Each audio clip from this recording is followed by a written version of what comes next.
God! Tapos ng pressure.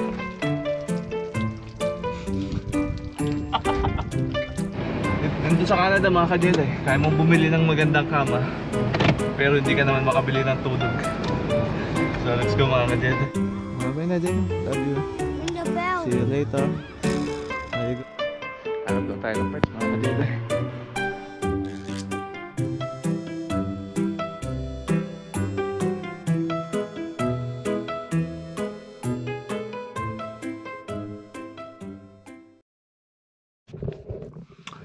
Yun mga ka-Jedi, nandito ako sa may basement mga ka-Jedi, no? Dito sa aming laundry. And maaga ako umuwi kanina mga ka-Jedi galing work. Napaka-busy ko kaya hindi ako masyado nakakapag-vlog mga ka-Jedi, no? Umuwi ako maaga 10 PM, dapat hanggang 2 AM ako mga ka-Jedi. Kasi nga plano kong ayusin tong hot water tank namin kasi kanina naglolo ko na. Ayun, ngayon is ayaw nang gumana. And kanina umuwi ako maaga 10. And ngayon is and 1:30 AM na mga ka-Jedi, no? And gagawin ko pa tong hot water tank namin. Kanina binaklas ko na to mga ka-Jedi. Ginawa ko yung troubleshoot. Niliha ko yung thermopile para gumana yung pilot niya. Basta ito, hot water tank. Ayan, so ngayon babaklasin ko ulit siya para bukas, pagbukas ng Home Depot, bibili na ako ng parts. Paka-busy mga ka-Jedi, no? Pagka dito ka sa Canada, dapat marunong ka mag-maintenance mga ka-Jedi kasi mahal yung labor dito mga ka-Jedi. Kaya ito, madaling araw na magbabaklas ako, magto 2 AM. And mamaya 6:20 gigising ako. Hindi pa ako natutulog, iniisip ko na yung paggising ko. Gigising ako para gisingin naman yung mga anak ko at asikasuhin, tapos ihatid sa my school mga ka-Jedi.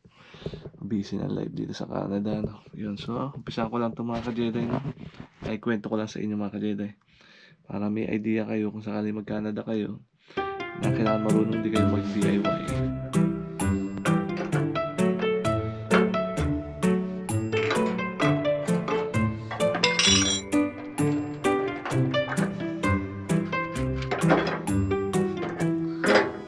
May gagawin man tayo. Water tank is pinapatakbo ng gas ng propane, natural gas.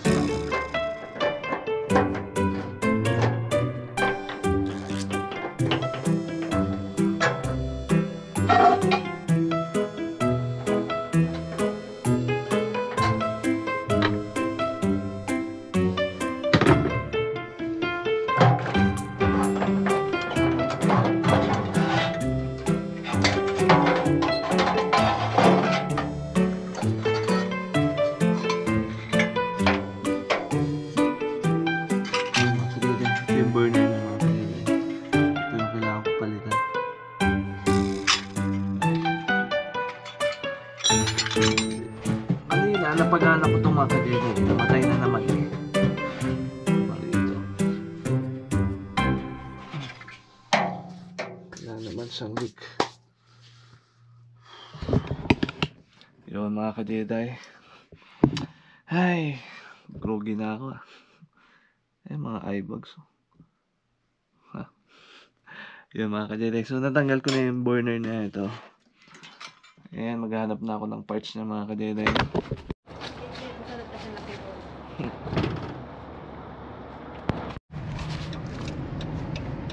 Yun mga ka-Jedi, good morning.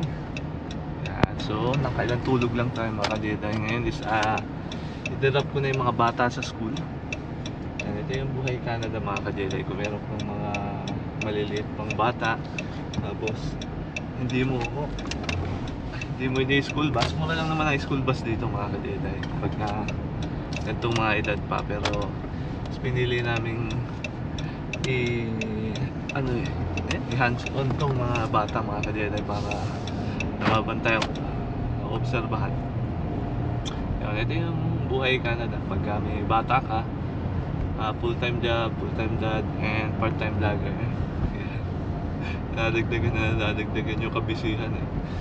Pag may sarili kang bahay, sariling maintenance mo rin mga ka-Jedi. Kaya minsan pag day off ko, yan, may mga ginagawa tayong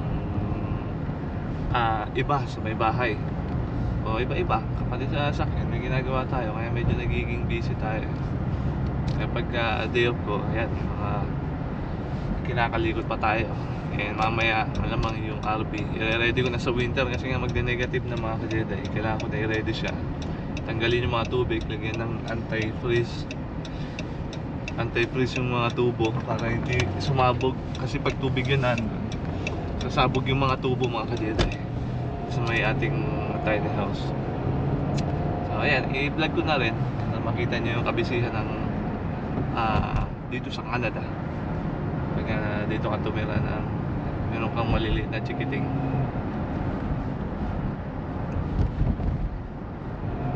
Tapos itong sasakyan na to is malapit na rin nating bitawan mga ka-Jedi, no? Medyo nag-aalangan na ako sa kalidad nito eh. Medyo nagiging delikado na, tsaka dumadami na rin yung gastos mga ka-Jedi.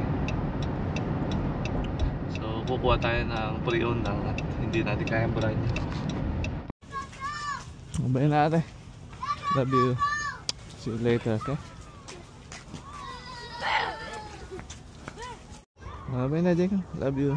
Ring the bell. See you later. Now you go there when the bell ring? Okay. It's cold. Ang lamig. Mga ka-Jedi, nalap ko na yung mga bata sa school. And ngayon is pupunta naman tayo sa Home Depot. Ay, tuloy-tuloy tayo ngayon mga ka-Jedi, no? Pagka ganito, madalas wala tayong tulog mga ka-Jedi. Pagka-drop natin ng bata sa school, diretso na tayo. Hindi na tayo umiidlip minsan. Tapos pagka may pasok, buti ngayon yung day off ko mga ka-Jedi. Pagka may pasok, in between, pagtapos sa bata, hindi na rin ako nakakatulog minsan. Minsan nag-e-edit kasi ako kaya minsan hindi na ako makapag-vlog. Kasi nga minsan sobrang antok ko na mga ka-Jedi. Ilang oras lang tinutulog ko bago ko i-drop yung mga bata sa school. 3 hours to 2 hours. Dito sa Canada mga ka-Jedi, kaya mong bumili ng magandang kama pero hindi ka naman makabili ng tulog.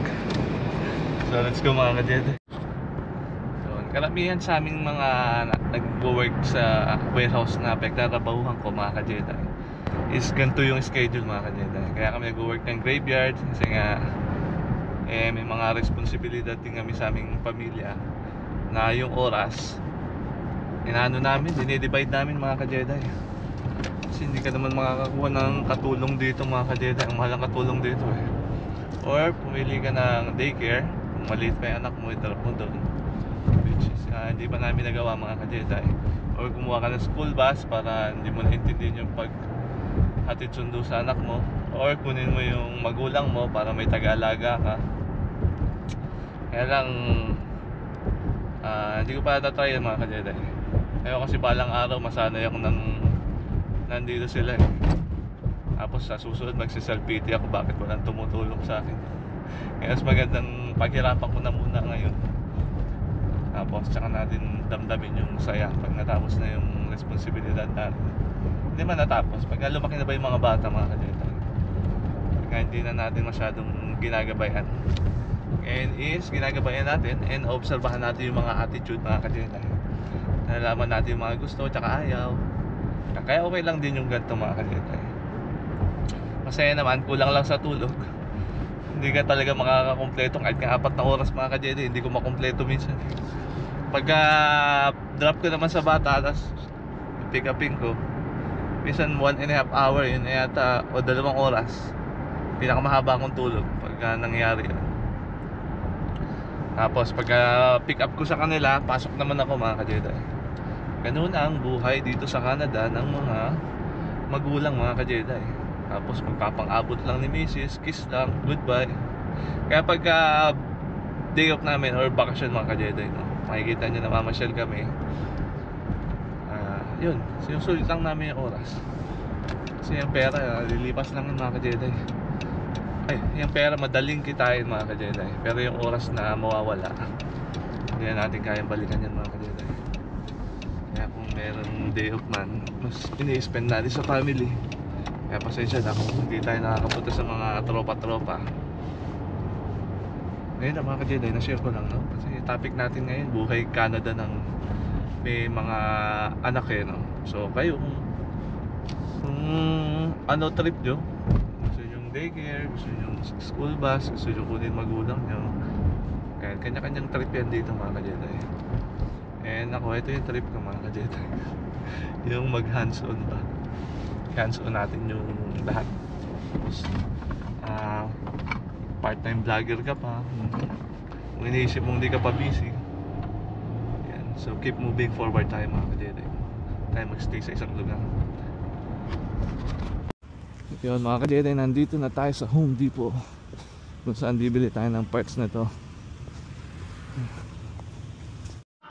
Ito mga ka-Jedi, nasa Home Depot na tayo. Hanap lang tayo ng parts mga ka-Jedi. Medyo groggy pa tayo. So kaya nakalagay yun. May iba palang sukat nito mga ka-Jedi, hindi ko nasukat kung gaano kahaba ito sa bahay. Sukatin natin. May 36 inches saka may 24 inches. 24 inches to.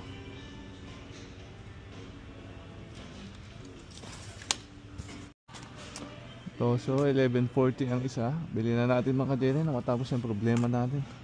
At bukas makapamasyal na. Okay na siguro to. Yun mga ka-Jedi, nabili na natin yung ating kailangan. And uwi muna tayo.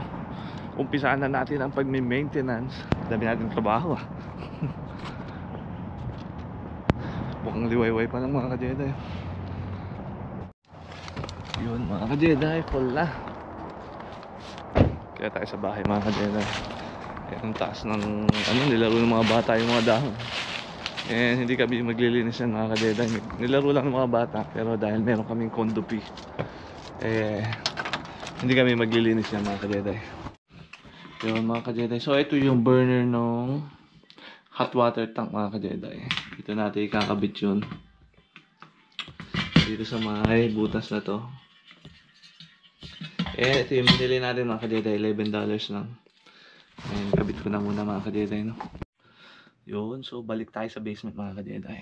And itutuloy na natin tong ating ginagawa, no? Ay sinampay, oh. And minsan nag-aano kami mga ka-Jedi, nagsasampay dito sa basement, tapos tutukan ng electric fan para ito ilaw na to. Alo, ang itim ko na nga. Bigla akong nawawala. Oh, ba't tayo nga kapangyarihan ng maiitim? Yan, so minsan nagsasampay kami dito mga ka-Jedi para tipid sa kuryente. So ibalik ko lang tong parts na to para mas gawa naman natin yung isa natin gagawin sa RV.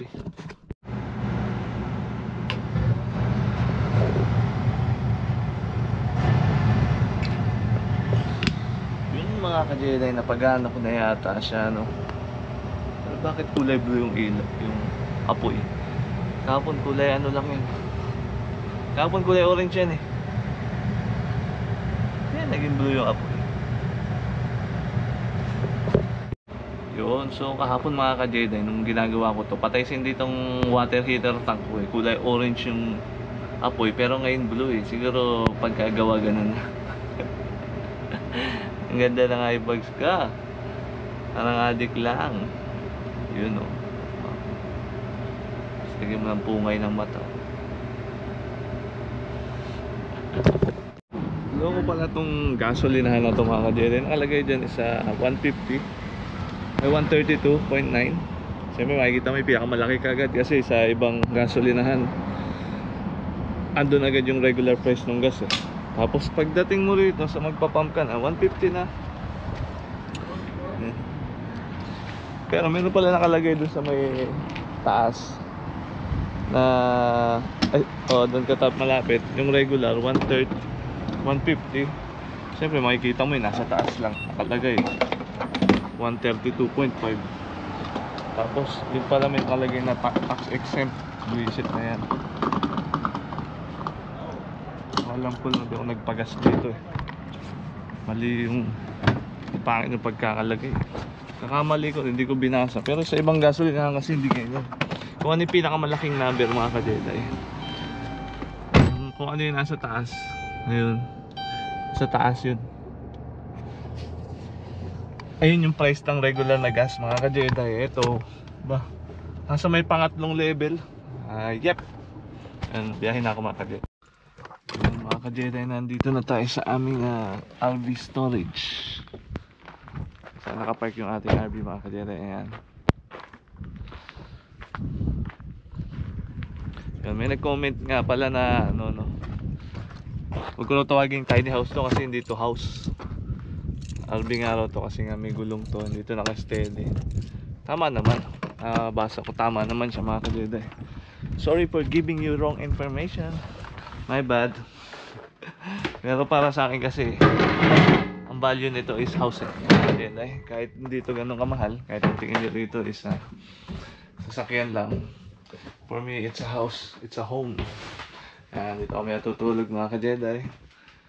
Dito kami gumagawa ng aming memories.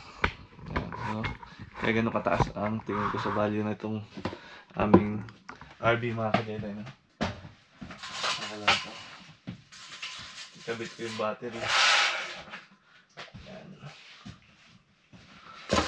Ayan. Hindi ko siya nasulit ngayon mga ka-Jedi kasi nga sasakyan ko nagkakaproblema, kaya dispatch ako na yan. Ang nakaraang vlog ko mga ka-Jedi, diba sabi ko nga, na-i-vlog ko, pinagawa ko yung compressor niyan, inabot ng 600. After ng isang buwan, nasira na mga ka-Jedi.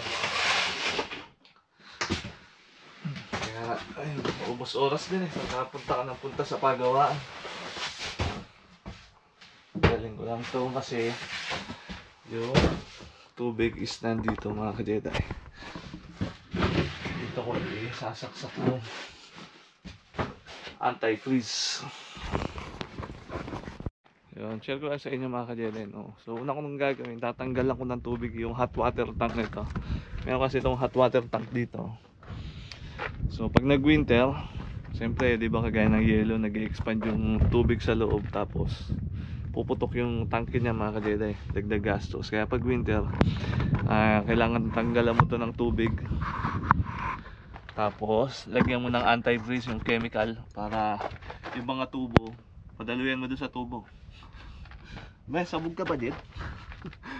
Para padaluyan mo sa tubo ng anti-freeze, para yung tubo hindi rin mag-expand mga ka-Jedi, hindi magpo-frozen yung tubig doon. Tanggalan ko lang.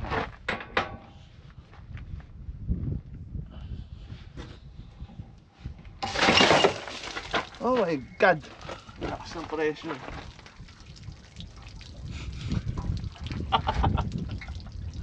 At hindi mo dyan, hindi mo maintenance. Pala pinandar ko muna yun.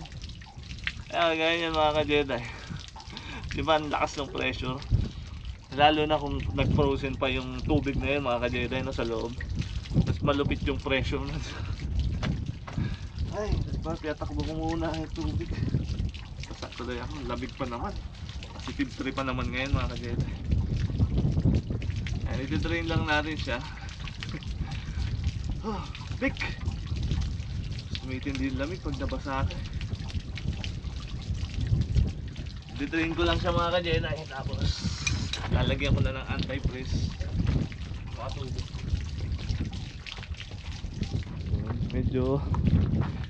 Medyo masama ang loob sa akin ng mga hot water tank mga ka-Jedi.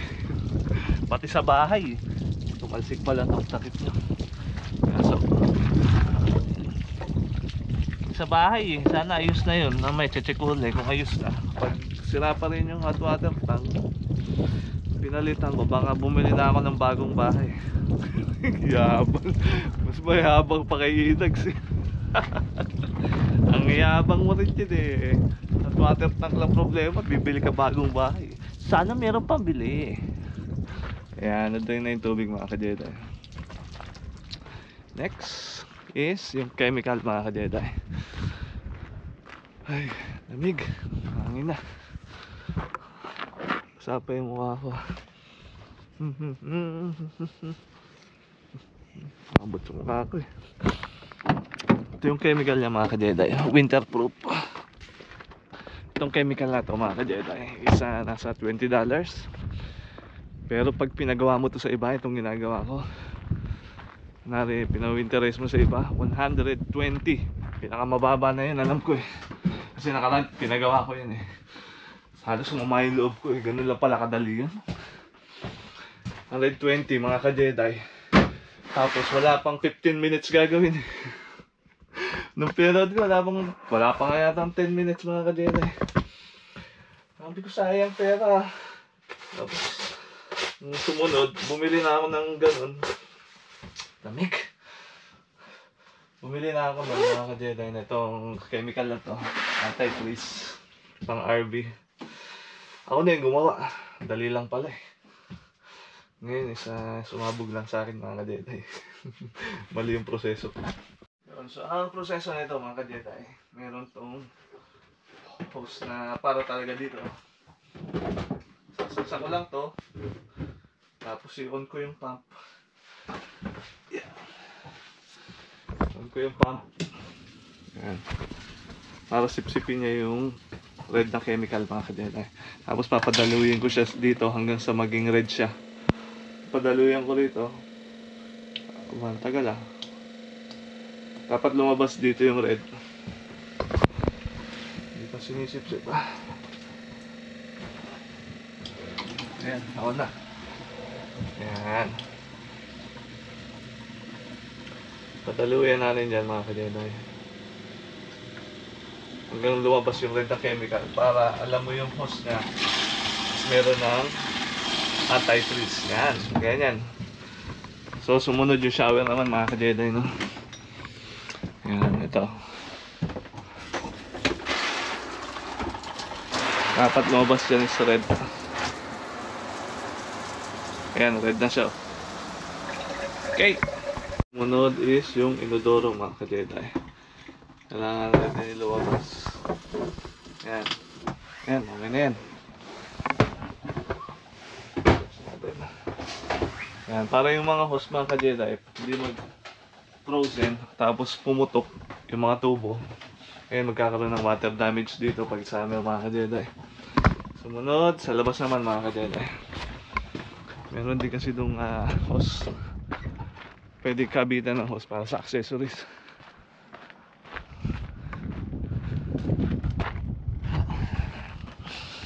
So, ayan.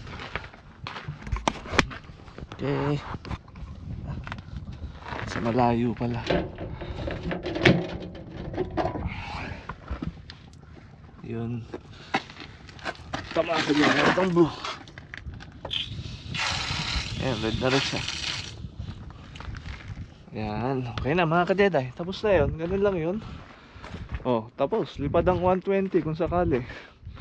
Kung sakaling hindi mo inalam yung ganung proseso, lilipad na yung 120 mo mga ka-Jedi. Diba? Tapos yung binili ko, atid pa ako. Yung binili kong chemical, hindi pa naubos. Oh. Mga dalawa pa yan, dalawa pang taon magagamit. Tingnan natin yung pump.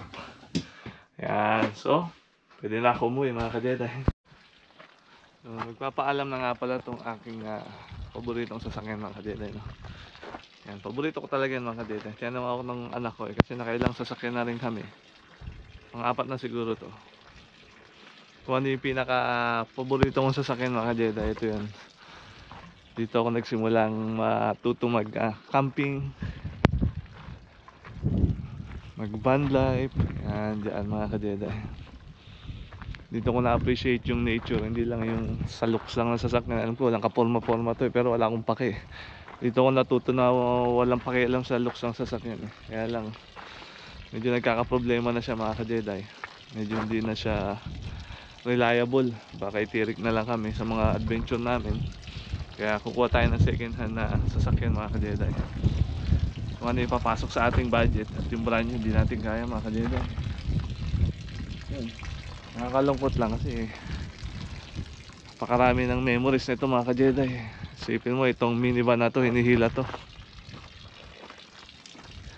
Tapos nakarating na to ng BC, Radium Hot Spring. Sa mga nakakaalam kung gaano katirik yung daan dun, sobrang tarik mga ka-Jedi. Kinaya ng aming minivan mga ka-Jedi. Ang kaya niyang hilahin is 3,600 pounds. Ang timbang nito nasa 2,600 mga ka-Jedi. Kunti lang yung allowance. Tapos nilalagyan ko pa ng mga e-bike mga ka-Jedi, di ba? Kakargahan ko pa minsan ng tubig. Pero kinakaya niya pa rin to eh. Yun lang. Kaya lang kailangan na magpaalam bago pa siya magka-leche-leche. I-trade ko na siya para meron pa rin siyang value mga ka-Jedi. Kahit papano, hindi pa siya ganun kasira bago ko i-trade. Yun, gusto ko nga pala muna magpasalamat sa mga nanonood dyan, mga sumusuporta. And wala si Jedi Cycle kung wala kayo mga ka-Jedi, no? Kahit na napakababa ng views natin, maraming salamat sa mga nagko-comment. Maraming salamat po sa inyo. And kay Merv City, maraming salamat sa inyo mga ka-Jedi. And yung gaya sabi, natutuwa lang ako doon sa sabi ni Merv City kasi nakakatanggal daw ng stress tong aking vlog. Kasi hanggat maaari mga ka-Jedi, no? Gusto ko positive lang yung vlog natin mga ka-Jedi. Hindi ko masyadong inaano yung number. Lagyan natin ng quality kahit papano. Hindi ko alam kung may quality nga. Pero hanggat maaari nilalagyan natin ng quality mga ka-Jedi. Yan, so ayan, mababa lang yung views natin, mababa yung subscriber. Pero okay lang yan. Yan, maraming salamat sa inyo. And yun, ang plano ko talaga sa vlog ko mga ka-Jedi, no? Yung nakaka-relax na vlog. Yung tipong pampatulog ba, tipong papanoorin nyo bago kayo matulog, o kaya makakatulugan nyo sa sobrang boring. Ayun, ganun lang yung vlog na gusto ko mga ka-Jedi. Tsaka puro positive lang tayo. And yun, meron kasing vlog na mataas ang views pero may negative impact sa inyo. So hanggat maaari iniwasan ko yung negative impact sa inyo. Yung ano ba yun, ang itim ko na against the light pa. Ayan, hanggat maaari yung walang negative impact sa mga tao. Hanggat maaari positive lang tayo mga ka-Jedi, no? Positive lang, kahit walang masyadong views, kahit walang masyadong subscriber. Yung kasikatan lilipas din yan mga ka-Jedi. Pwede kong magpasikat sa inyo na gumawa ako ng mali para mag-clickbait, pero para i-click nyo o magpapansin yan. Pero hindi ko gagawin yun mga ka-Jedi. Hanggang dito lang tayo sa kasimplihan ng ating vlog. Maraming salamat sa inyo mga ka-Jedi. And maraming salamat mula sa aking puso mga ka-Jedi.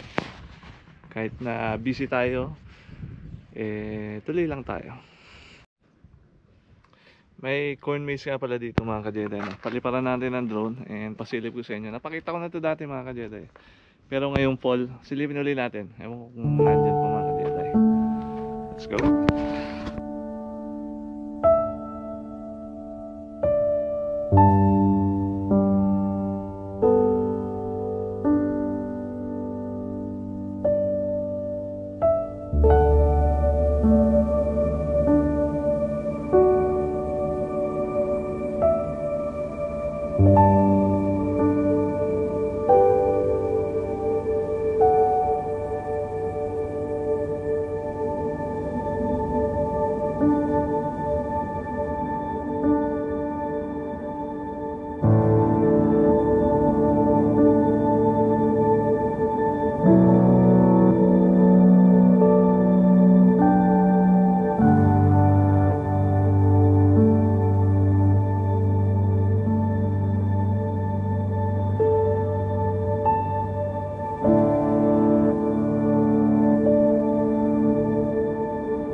Okay, hanggang sa susunod na adventure ating RV o ating tiny house.